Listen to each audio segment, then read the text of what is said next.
Sang my first show tune when I was just 3. My mother knew I'd go far. I've been a show queen since way before Glee.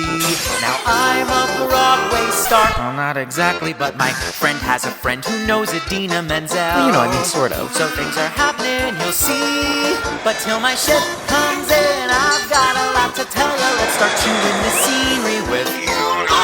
Welcome to Chewing the Scenery with... me.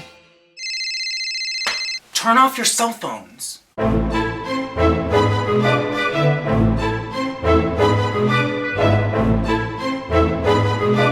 Chapter 13.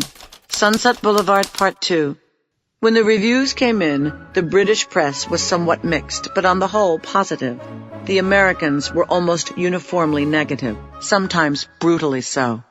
Perhaps predictably, Frank Rich was hard on us, and on me, calling me miscast and unmoving. Robert Osborne in The Hollywood Reporter was particularly cruel. LuPone should take the Sunset off-ramp. She is a distinctly negative hurdle if the show is to go further. LuPone never seems to have a clue as to how a great star would behave. As Norma Desmond, she has no mystique, no elegance. She often runs up and down stairs like Irene Ryan in the Beverly Hillbillies. Glenn Close is a cinch to be an infinitely better Desmond. For one thing, she already possesses an imperious air that suits the role extremely well.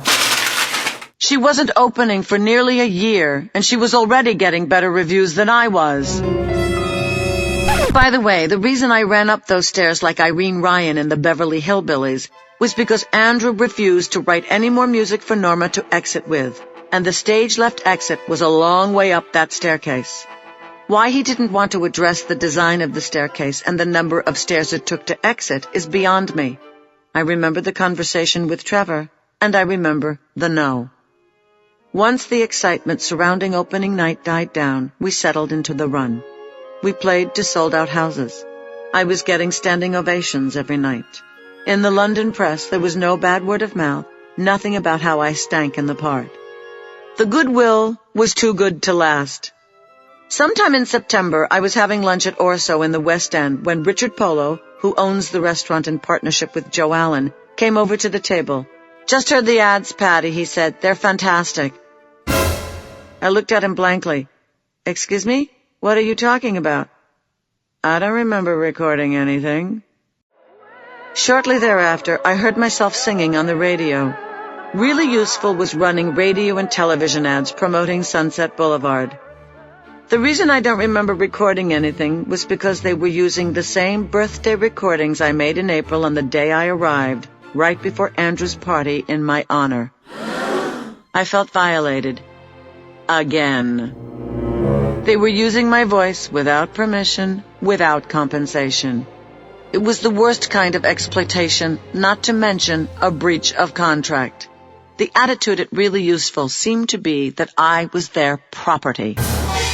This was not very different from what had happened years before during Les Mis, and I had the same emotional reaction. I walked off the stage. I went home and called my agent, then waited for somebody from Really Useful to call me.